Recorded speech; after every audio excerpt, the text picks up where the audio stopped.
Do you want to explain what is awareness? Well, for the most part, awareness starts with paying attention, and it doesn't have anything to do with philosophy or religion. It just has to do with your own inner state of consciousness. And if you start paying attention, you start to notice your thoughts, and if you're really paying attention, you start to notice your old patterns. And before you know it, then you become aware of something bigger, and that is a correlation between the thoughts and the patterns and what's actually going on in your life every moment. And as you become more conscious of that, you'll be able to see that those patterns are limiting your life. So your awareness keeps building out and out and out. And conversely, as you're looking at your patterns, you're also starting to be aware of how you feel in the free state. And awareness is not thinking, it's all felt sense. It's all how it feels to you, what feels true to you, what feels real to you, what feels off to you. And then developing curiosity cultivates awareness too. So if something feels off and you ask yourself, what felt off about that person? Then all of a sudden things start coming to mind about, oh, I didn't like the way that person's tone affected me. They had a tone of voice I didn't like. Just different things like that. And so you'll start to be more aware that there are a lot of subtleties around you that are affecting you. And then you pay attention to your own tone of voice. Do I have a sharp edge in my voice? Do I speak in a gentle way?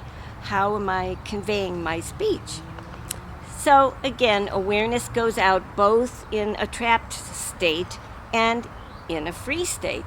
And so you start to experience the contrast between those two states of awareness. And as you build those contrasting states, then you can make a choice.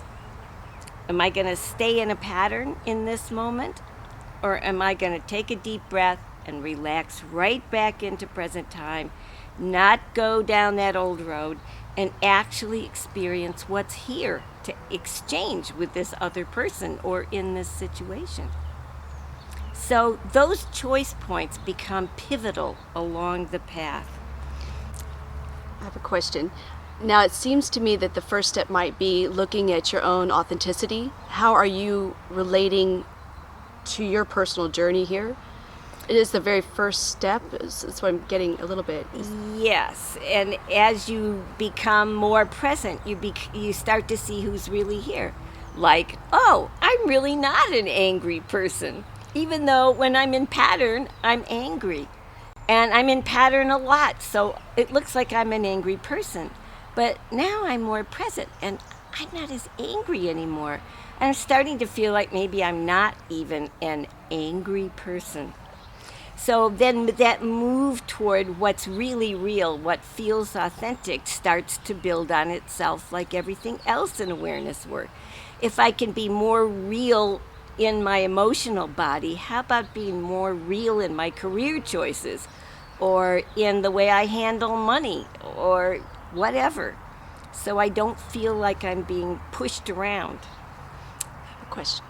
Now, when you're talking about how someone reacts in their world, how can you describe this sense of experiencing something they have experienced before, but in a real moment of being there in a free state, meaning that this has never happened before, this is not fixed, this is a floating moment in time? How can you describe the difference between reacting from an ego